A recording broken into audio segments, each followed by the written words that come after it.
Coming to you from the Deep South, this is the Blue Collar Leadership Podcast.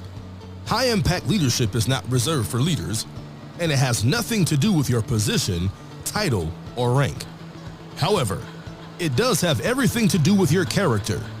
It's time to climb to the next level and beyond, personally and professionally. Now, let's start making it happen with your host, Mac Story. Hello, and thanks for listening to the Blue Collar Leadership Podcast today. So today I'm talking to you about this podcast is based on a quote from my wife, Rhea. And I had shared this on social media on LinkedIn recently. And if you don't follow me on LinkedIn or Rhea on LinkedIn, you may want to consider doing that if you want a daily leadership drip. Basically, what that means is we're sharing content in the form of quotes and also some long form posts to support those quotes with a little bit more in-depth teaching. But anyway, I was sharing this quote recently from Rhea, and the quote goes like this: "The quality of the leader is revealed by the character of the followers." And that's pretty powerful, because the character of the followers is simply a reflection of the leader's values, because who we are is who we attract. If you've been listening to me long enough, you've heard me talk about that. Who we are as an individual determines who we're going to attract as friends. Who's going to be attracted to us, and who's going to attract us to them. It's kind of like it's a two-way street. It works both ways. You probably heard the old saying, birds of a feather flock together. One of those things. And so when you look at the followers, like when we go into an organization and we start to really meet the people, it doesn't take long before we start to have an idea of what kind of leadership is in the organization. Because the leadership of the organization, especially the top leader, determines what type people, character-wise, are going to be inside the organization. But let's look at this from a standpoint of not just the top leader. The top leader needs to look at it as well, but every level of leadership. So whether you are currently a leader or whether you aspire to be a formal authority leader, you can kind of see what I'm going to describe to you. So let's say you're a formal authority leader currently. It doesn't matter what level you're at. You could be first line supervision. You could be middle management, upper management. You could be the top leader. Doesn't make any difference. The same scenario is going to apply. Let's say whatever level you're at, look at the people who report to you directly. What do you think of those people? You know, it might be 5 people reporting to you, or it might be 50 people. Depends on how big your organization is and what level you're at. But I'm talking about direct reports. I'm not talking about people who may report to them, who report to the next level, who report to the next level. If you're a top leader, you may have a whole lot of people reporting to you. And you are responsible for who those people are and that sort of thing. But I just want you right now to just look in the mirror at yourself relative to the people who report directly to you. And when I'm saying look in the mirror and say, why are these people on my team? Especially when you look at them, if you think they've got some character work to do, why are they on your team? Are they there so you can develop them? Or are they there because you don't have the character to terminate them? It's a big gap between developing someone and terminating them. But I like to push your thoughts to the extreme so you can see clearly what the picture I'm trying to paint for you. Because remember, the quality of the leader is revealed by the character of the followers. And you see, those people who report to you, they can look at each other and know how each other is. Like you may have worked somewhere where someone at the same level as you, they got poor character, and you have to work with them. We call those toxic people. It's one of the things Rhea and I refer to these people. They're toxic. They're toxic to the team.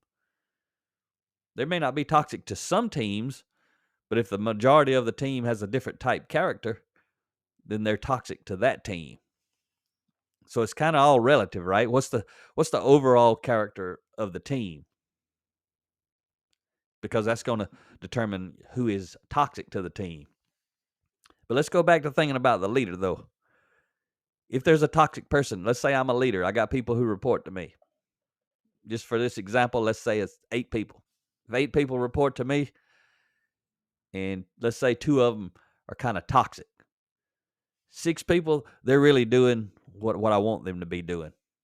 But 2 of those people, one of them's really far off, kind of goes against everything I'm doing. The other one kind of in the middle between the 6 people that are really on board and the one that's not on board. That one of them is kind of in between those 2. So really, I got two people who are not meeting the standards that I wish they would. What I want you to know is those 6 people know about those 2.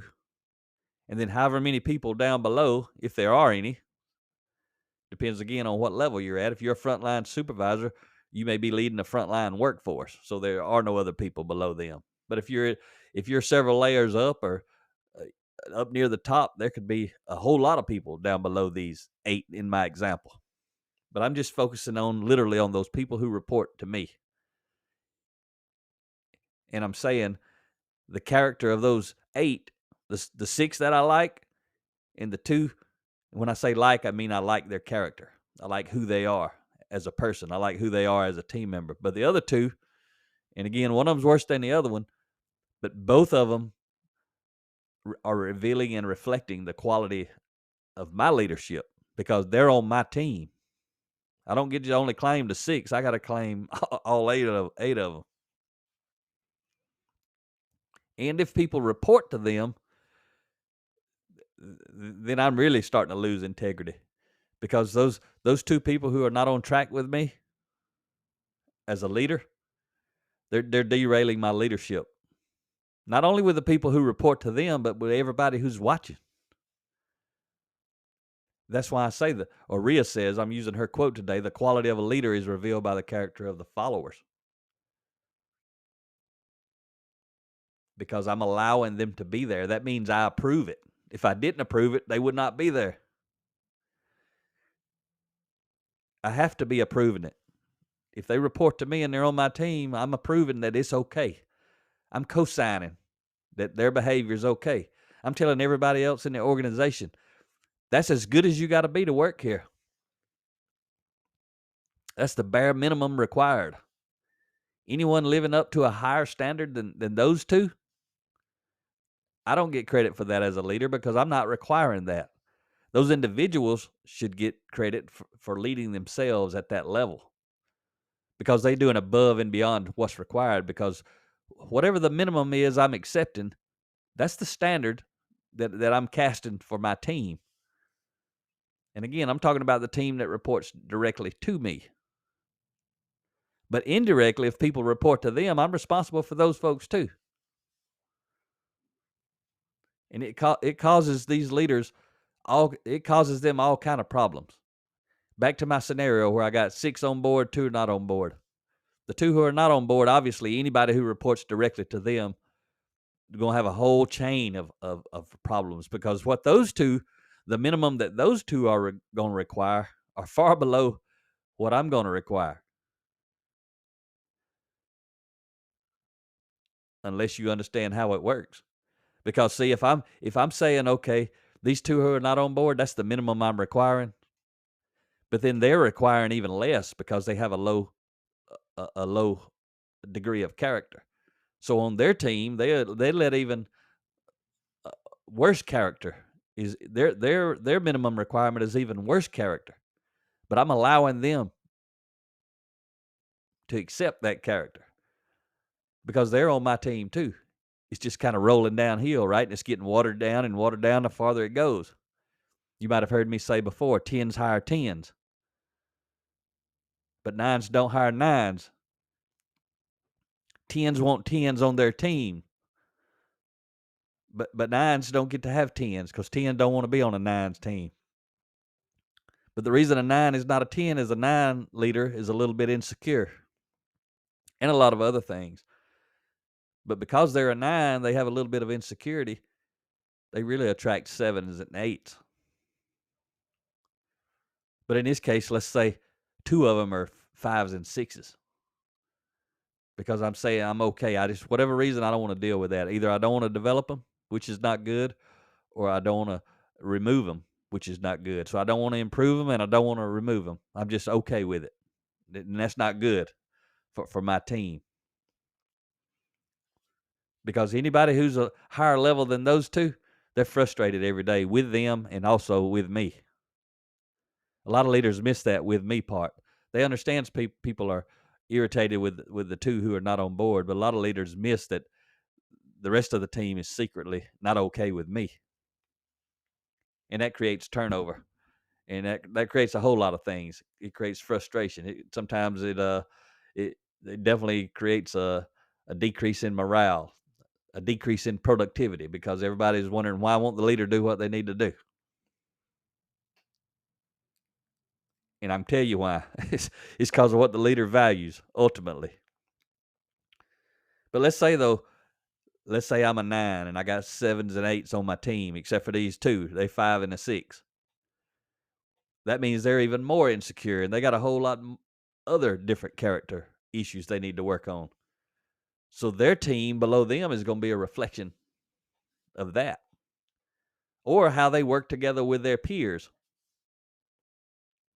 is going to be a reflection of that. That's why they're going to be toxic. They're toxic to the team beside them, and if they have people reporting to them, they're toxic to those people. And then however many people they have down below them, well, they got to work with the rest of the organization, and they're causing problems. So everybody down below who's dealing with all these problems, they looking up the chain of command to figure out what the root cause is. They might not know the language, they may not know how to articulate it, but they know. I remember when I was working on the front lines, literally entry level, and there was bad leaders. We always knew the leaders above allowed it to happen. We didn't need somebody out to give us a leadership class and say, hey, the only reason y'all got bad supervisors is because they got bad managers. And the only reason the bad managers are allowing bad supervisors is because the plant managers allowing that to happen. You may not be in a structure where you call them supervisors and managers and plant managers. You may have other titles, but it's the same exact thing as you go up the org chart. We all knew that everything happened in our plant, that our top leader, the plant manager, was okay with it. And some people may say, well, he probably didn't know what was going on.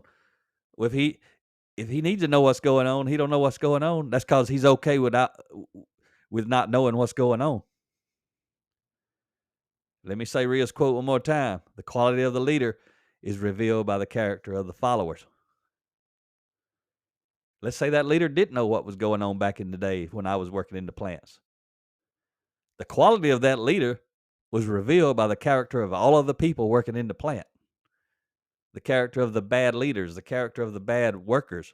And for a long time, I was one of them. I've shared with you on previous podcasts. I should have been fired 100 times, but I was never fired one time. But the quality of my character, which was not so good back then, again, my competency was fine. That's why I was able to keep a job and get promoted. I got promoted 14 times in my 20-year manufacturing career from 1988 to 2008. That's because the leaders valued productivity, and I was good at that. They valued problem solving. I was good at that. That just revealed the quality of the leader. My leaders valued performance, production. They didn't value character. If they had, I wouldn't have been there. And that's what this whole episode, when I shared that quote the other day on LinkedIn, I was like, I need to do an entire podcast and just talk about this. And when I started recording this, I had no notes. I have nothing. I have the quote written down so I can read it right. Make sure I get Rhea's quote right. But I just want to share some random things. If you're a formal authority leader, you need to think about these things. Your team already knows about these things. What they also know, if you're not doing anything about the people with a low degree of character on your team, they know you don't really care. And if you stand up in front of them and say you do, but you don't do nothing about it, Now you're paying 2 taxes. Instead of paying 1 trust tax, you being taxed for not doing anything about the people with low character. When you get up and tell people that you're going to do something about it, but you don't do it, now you're getting double tax. Because they already knew you wasn't doing nothing about it, but now you told them you're going to do something and you didn't do nothing. So now you lied to them. So now you got to pay another tax. You're starting to lose integrity. So if you're not a leader yet, but you aspire to be, you got to start growing and developing your character. So when you get that opportunity, none of us are going to be perfect. None of us are going to get it right. But I'm doing this episode today, especially to help people who are not formal authority leaders yet, but want to be, to not make the mistake that I see so many formal authority leaders make. They say one thing and do another thing. That's called being two-faced. That's being duplicitous. That does not build trust. That does not reveal a high degree of character. It gets you right the opposite. And a lot of times when people bring us in, or they bring some other leadership development folks in to really kind of kick off something, get them going, everybody kind of gives the leaders the benefit of the doubt. But after a while, you give people the benefit of the doubt until there is no doubt. And then people decide to do what they need to do based on what reality is. When a leader says we're going to transform our organization, that creates hope. Then a leader's got two options: follow through and build trust, or not follow through and create distrust. Because everybody's watching. Everybody in the organization. And they're watching whether you bring someone in or not. They're watching whether you've ever done any leadership development in your organization or not. And you know you've already been there at some point in your career. You were watching. You were talking about the leaders who were not doing what they ought to be doing. Everybody does that. But the quality of the leader is revealed by the character of the followers. But again, the character of the followers is simply a reflection of the leader's values. And those leaders' values determine the leader's character.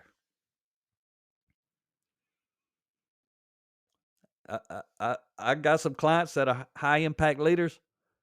They don't put up with toxic team members.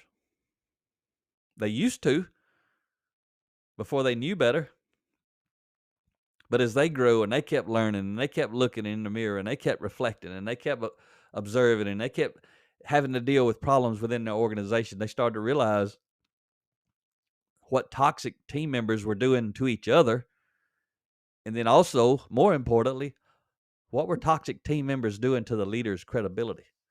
See, a lot of times leaders get frustrated because they can't get people to buy in. Why would somebody buy in when the leader's allowing toxic people to be on the team? It's like I'm trying to get you to buy into me. You get behind me and support me, but I ain't supporting you. I got toxic team members on your team, or I got toxic team members within our organization, and everybody knows it. I ain't doing nothing about it. Zero. Why would you want to support me if you're actually into leadership development, personal growth? You may understand far more than I know. That's why you become frustrated if you're on my team.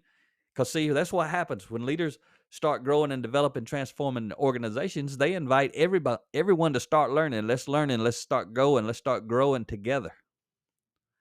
But the hungriest people, they're going to learn and grow and develop the most. And a lot of times, those people have a lot of work to do on themselves. We all do. We all going to learn and adapt and attach to certain principles faster than others.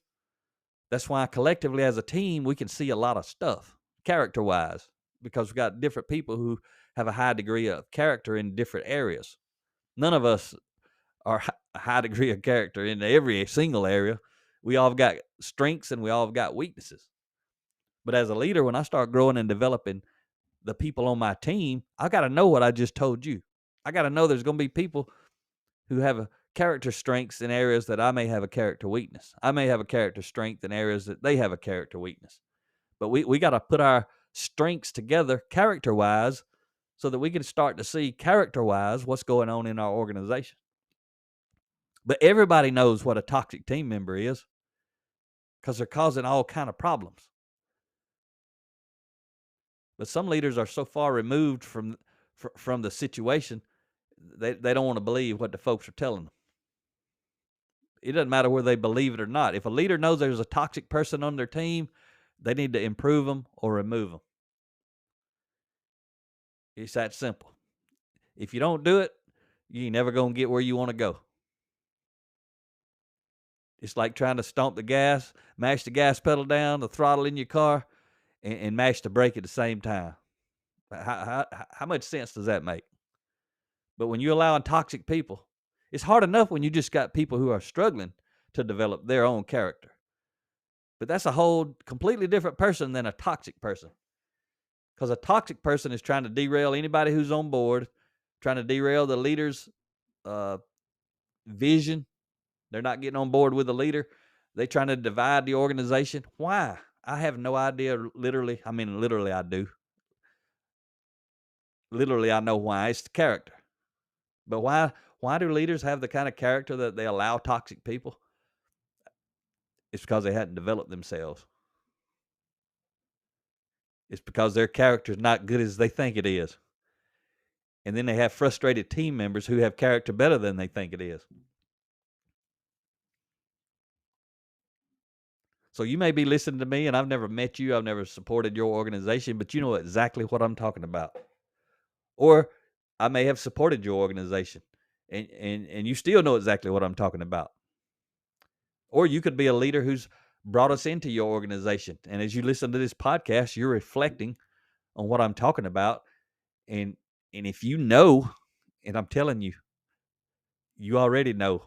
Everybody knows, even people who ain't ever heard this podcast, leaders already know who the toxic people on their team are because everybody else is talking about them to the leader. They want the leader to do something about it. But the leader, if they got a low degree of character in this area, for whatever reason, they won't do it. But you may have never heard me. You may have never spoken to me. Or I could have come in and supported your company. A leader could have brought me in, but the leader was not really engaged. It was just me coming in, talking to you guys. Or I could have come to an organization where your leader brought me in, and me and your leader was tight. We were on the same page. Your leader was there when he was using me to cast vision. Or you could actually be the leader who's brought us in. But don't make the mistake of thinking I'm talking specifically to you unless it applies to you. I'm not talking specifically to anyone except for the people this applies to. Which, if you didn't know it already, is actually everyone.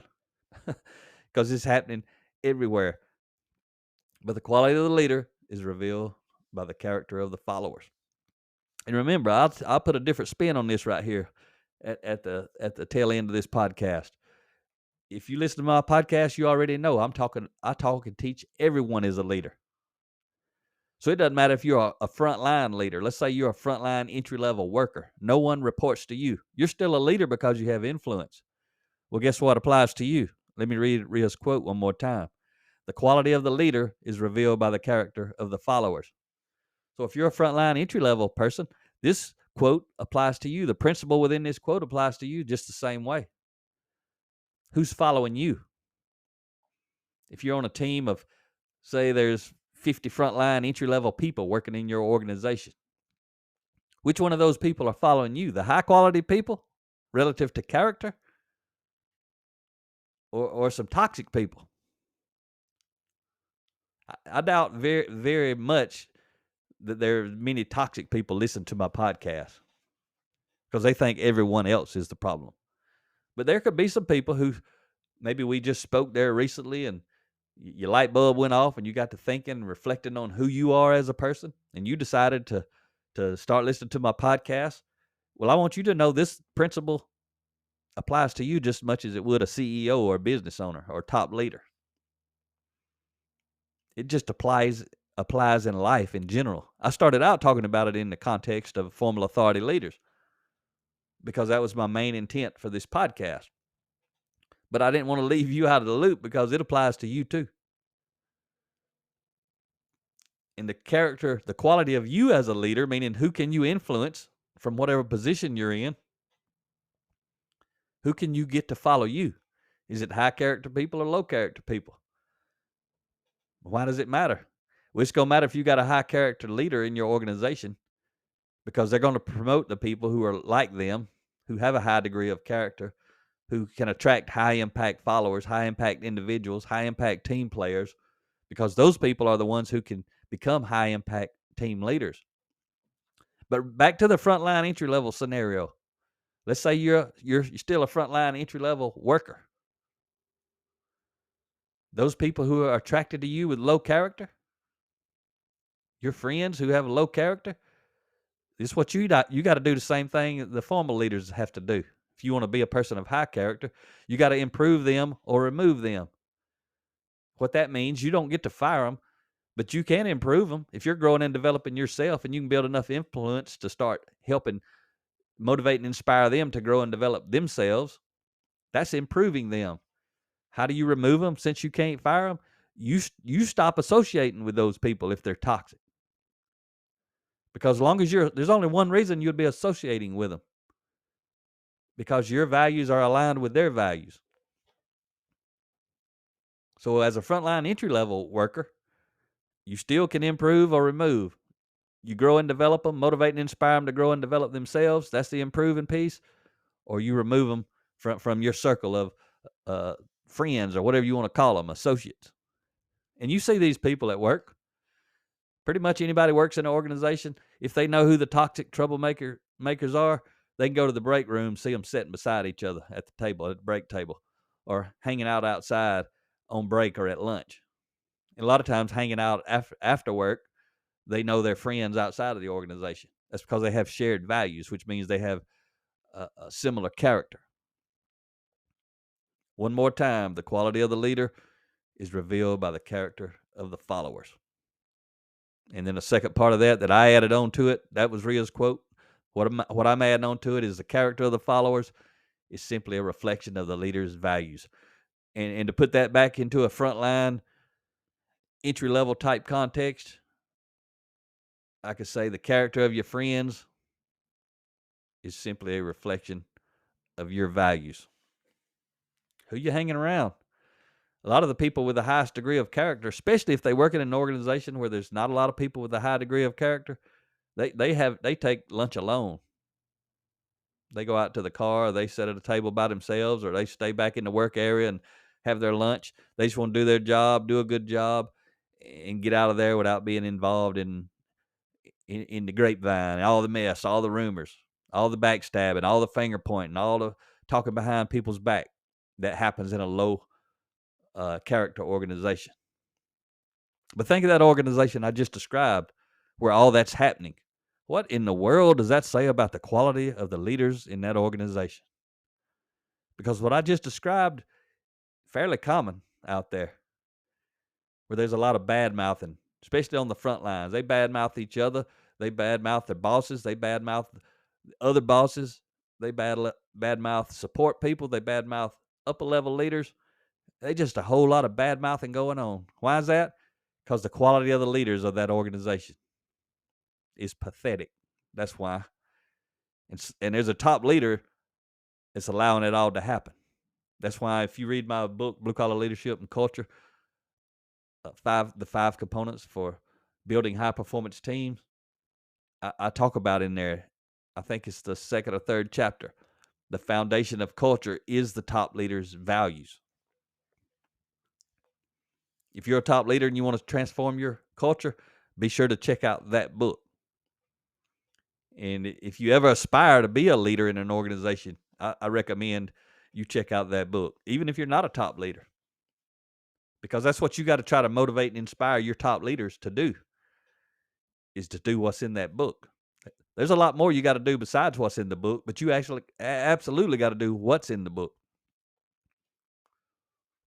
And if you're a frontline worker in an organization that's got low quality leaders, please do yourself a favor and your family a favor. Develop yourself, fire those bosses, go find you a better organization and a better boss to work in. You do not deserve to have to go work with a bunch of toxic people. But if you don't develop yourself, you're not going to be attractive, I should say. High impact leaders are not going to want to hire you to go join the kind of organization you want to really be a part of. You got to make sure you're qualified to be a part of that organization so that they will go hire you when you put in your application. and you start talking about all the books you've been reading, and you can articulate the kind of stuff I teach you on my podcast and I teach you in my books. But go to bluecollarleadership.com/download, and you can preview about 15 pages or so from a lot of my books, and there's a link there to check out Ria's books. Develop yourself, give yourself options. If you're a high-impact leader, improve or remove the toxic people in your organization because it's killing your integrity. Talk to you next time. Make it happen or someone else will. It might as well be you. Are you serious about taking your career and your life to the next level and beyond? Check out Mac Story's Blue Collar Leadership series books and others, now available on audio, along with paperback and ebooks at Amazon, iTunes, and Audible. Please visit bluecollarleadership.com to learn about Mac's books, programs, special offers, certifications, and more. Thank you for listening to the Blue Collar Leadership Podcast.